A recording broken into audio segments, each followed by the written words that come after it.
Hello pro Kabaddi fans. Pro Kabaddi season 10లో అంటే last year champions అయినటువంటి పునేరి పల్టాస్ టీం ఈ సీజన్లో 84 మ్యాచ్లో గుజరాత్ జైన్స్ టీంతో పోటీ పడింది. ఈ మ్యాచ్లో గుజరాత్ జైన్స్ టీం 33 పాయింట్లు, పునేరి పల్టాస్ టీం 34 పాయింట్లు, 1 పాయింట్ తేడాతో గుజరాత్ జైన్స్ టీం మీద పునేరి పల్టాస్ టీం విజయం సాధించింది.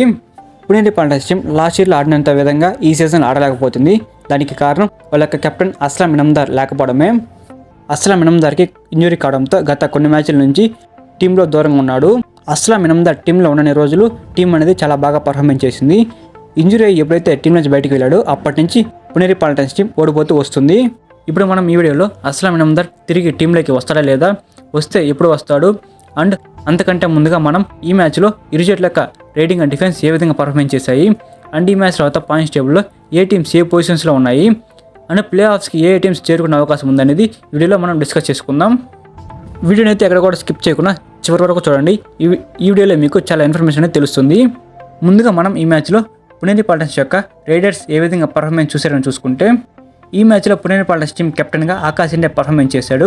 ఆకాశ్ ఇండియా ఈ మ్యాచ్లో మొత్తంగా 17 రైడ్లు చేస్తే 12 రైడ్ పాయింట్స్ సాధించాడు. అందులో 8 టచ్ పాయింట్లు, 4 బోనస్ పాయింట్లు సాధించాడు. అండ్ వాళ్ళ యొక్క సెకండ్ రైడర్ అయినటువంటి మోహిత్ గోహిత్ ఈ మ్యాచ్లో కేవలం 4 రైడ్ పాయింట్లు మాత్రమే సాధించాడు.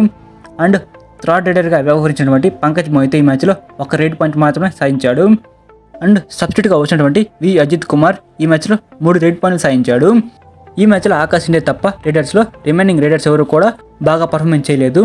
అండ్ పునేరి పల్టాస్ యొక్క డిఫెన్స్ విషయానికి వస్తే, రైట్ కార్నర్ డిఫెండర్ అయినటువంటి గౌరవ్ ఖత్రి ఈ మ్యాచ్లో 1 ట్యాకిల్ పాయింట్ సాధించాడు. అండ్ రైట్ కవర్ డిఫెండర్ అయినటువంటి అభినేష్ నద్రాజన్ ఈ మ్యాచ్లో 2 ట్యాకిల్ పాయింట్ సాధించాడు. లెఫ్ట్ కవర్ డిఫెండర్ అయినటువంటి సంకేత్ సావత్ ఈ మ్యాచ్లో 1 ట్యాకిల్ పాయింట్ సాధించాడు.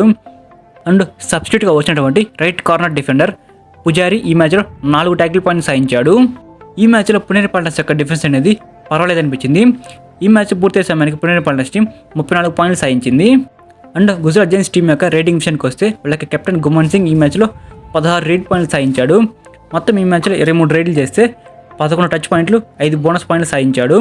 ఈ మ్యాచ్లో గుమన్ సింగ్ ఎంత కష్టపడి ఆడినప్పటికీ కూడా గుజరాత్ జైన్స్ టీం ఓడిపోవడం జరిగింది. అండ్ వాళ్ళకి సెకండ్ రైడర్ అయినటువంటి పర్దీక్ దయా ఈ మ్యాచ్లో 3 రైడ్ పాయింట్లు సాధించాడు. అండ్ వాళ్ళకి థర్డ్ రైడర్ అయినటువంటి మోను ఈ మ్యాచ్లో కేవలం 1 రైడ్ పాయింట్ మాత్రమే సాధించాడు. అండ్ వాళ్ళ యొక్క డిఫెన్స్ విషయానికి వస్తే, రైట్ కవర్ డిఫెండర్ అయినటువంటి మోహిత్ ఈ మ్యాచ్లో 2 ట్యాకిల్ పాయింట్ సాధించాడు. అండ్ మరో డిఫెండర్ ప్రియాంక్ ఈ మ్యాచ్లో 2 ట్యాకిల్ పాయింట్ సాధించాడు. ఈ మ్యాచ్లో మటుకు గుజరాత్ జైన్స్ యొక్క డిఫెన్స్ మటుకు పూర్తిగా ఫెయిల్ అయింది. అందువలన గుజరాత్ జైన్స్ టీం ఈ మ్యాచ్లో ఓడిపోవడం జరిగింది. ఈ మ్యాచ్ ఫస్ట్ హాఫ్లో ఇరు జట్లు కూడా ఒకసారి కూడా ఆల్అౌట్ అవ్వలేదు. అండ్ సెకండ్ హాఫ్లో గుజరాత్ జైన్స్ టీం పునేరి పల్టాస్ టీంని ఒకసారి ఆల్అౌట్ చేసింది. పునేరి పల్టాస్ టీం గుజరాత్ జైన్స్ టీంని ఒకసారి ఆల్అౌట్ చేసింది. ఇరు జట్లు కూడా సెకండ్ హాఫ్లో ఆల్అౌట్ అయ్యాయి. అండ్ ఓవరాల్గా మ్యాచ్ పూర్తయ్యే సమయానికి గుజరాత్ జైన్స్ టీం 33 పాయింట్లు, పునేరి పల్టాస్ టీం 34 పాయింట్లు, 1 పాయింట్ తేడాతో గుజరాత్ జైన్స్ టీం మీద పునేరి పల్టాస్ టీం విజయం సాధించింది. అండ్ ఈ మ్యాచ్ తర్వాత పాయింట్స్ టేబుల్లో ఏ టీమ్స్ ఏ పొజిషన్స్లో ఉన్నాయని ఒకసారి చూసుకుంటే, పాయింట్స్ టేబుల్లో మొదటి ప్లేస్లో హర్యానా స్టీలర్స్ టీం ఉంది. 15 మ్యాచ్లు ఆడితే 12 మ్యాచ్లు గెలిచింది, 3 మ్యాచ్లు ఓడిపోయింది. సెకండ్ ప్లేస్లో మన తెలుగు టైటన్స్ టీం ఉంది. 14 మ్యాచ్లు ఆడితే 9 మ్యాచ్లు గెలిచింది, 5 మ్యాచ్లు ఓడిపోయింది. థర్డ్ ప్లేస్లో పునేరి పల్టాస్ టీం ఉంది. 15 మ్యాచ్లు ఆడితే 7 మ్యాచ్లు గెలిచింది, 5 మ్యాచ్లు ఓడిపోయింది, 3 మ్యాచ్లు టైగా ముగించుకుంది. అండ్ 4వ ప్లేస్లో యుమంబా టీం ఉంది. 14 మ్యాచ్లు ఆడితే 8 మ్యాచ్లు గెలిచింది, 5 మ్యాచ్లు ఓడిపోయింది, 1 మ్యాచ్ టైగా ముగించుకుంది. అండ్ 5వ ప్లేస్లో యూపీ యోధాస్ టీం ఉంది. 14 మ్యాచ్లు ఆడితే 7 మ్యాచ్లు గెలిచింది, 6 మ్యాచ్లు ఓడిపోయింది, 1 మ్యాచ్ టైగా ముగించుకుంది. అండ్ 6వ ప్లేస్లో దబాంగ్ ఢిల్లీ కేసీ టీం ఉంది. 14 మ్యాచ్లు ఆడితే 6 మ్యాచ్లు గెలిచింది, 5 మ్యాచ్లు ఓడిపోయింది, 3 మ్యాచ్ టైగా ముగించుకుంది. అండ్ 7వ ప్లేస్లో పాట్నా పైరేట్స్ టీం ఉంది. 13 మ్యాచ్లు ఆడితే 7 మ్యాచ్లు గెలిచింది, 5 మ్యాచ్లు ఓడిపోయింది, 1 మ్యాచ్ టైగా ముగించుకుంది. అండ్ 8వ ప్లేస్లో జైపూర్ పింక్ పంథర్స్ టీం ఉంది. 14 మ్యాచ్లు ఆడితే 7 మ్యాచ్లు గెలిచింది, 6 మ్యాచ్లు ఓడిపోయింది, 1 మ్యాచ్ టైగా ముగించుకుంది. అండ్ 9వ ప్లేస్లో తమిళ తలవాస్ టీం ఉంది. 14 మ్యాచ్లు ఆడితే 5 మ్యాచ్లు గెలిచింది, 8 మ్యాచ్లు ఓడిపోయింది, 1 మ్యాచ్ టైగా ముగించుకుంది.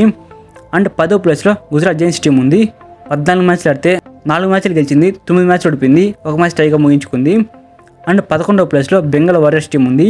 13 మ్యాచ్లు ఆడితే 3 మ్యాచ్లు గెలిచింది, 8 మ్యాచ్లు ఓడిపోయింది, 2 మ్యాచ్లు టైగా ముగించుకుంది. అండ్ 12వ ప్లేస్లో బెంగళూరు బుల్స్ టీం ఉంది. 14 మ్యాచ్లు ఆడితే 2 మ్యాచ్లు గెలిచింది, 12 మ్యాచ్లు ఓడిపోయింది. సో ఇదనమాట ఈ మ్యాచ్ తర్వాత పాయింట్స్ టేబుల్లో ఏ టీమ్స్ ఏ పొజిషన్స్లో ఉన్నాయనేది. ప్లే ఆఫ్స్కి చేరాలంటే పాయింట్స్ టేబుల్లో టాప్ 6 పొజిషన్స్లో ఏ టీమ్స్ అయితే ఉంటాయో అవి ప్లే ఆఫ్స్కి చేరే అవకాశం అయితే ఉంటుంది. ప్రజెంట్ అయితే top 6లో Haryana Steelers team, Telugu Titans, Puneri పల్టాస్ team, యుమంబా, UP యోధా, దబండిలీ కేస్ టీమ్స్ అయితే ఉన్నాయి. ప్రతి టీం తోటి 2 సార్లు ఆడాల్సి ఉంటుంది. అంటే ప్రతి టీం కూడా 22 మ్యాచ్లు అయితే ఆడాల్సి ఉందన్నమాట. అప్పుడు ఏ టీమ్స్ అయితే టాప్ 6 ఉంటాయో అవి ప్లే ఆఫ్స్ చేరే అవకాశం ఉంది. మన తెలుగు టైటన్స్ టీం అయితే ఈ సీజన్లో ఖచ్చితంగా ప్లే ఆఫ్స్కి అయితే చేరుకుంటుంది.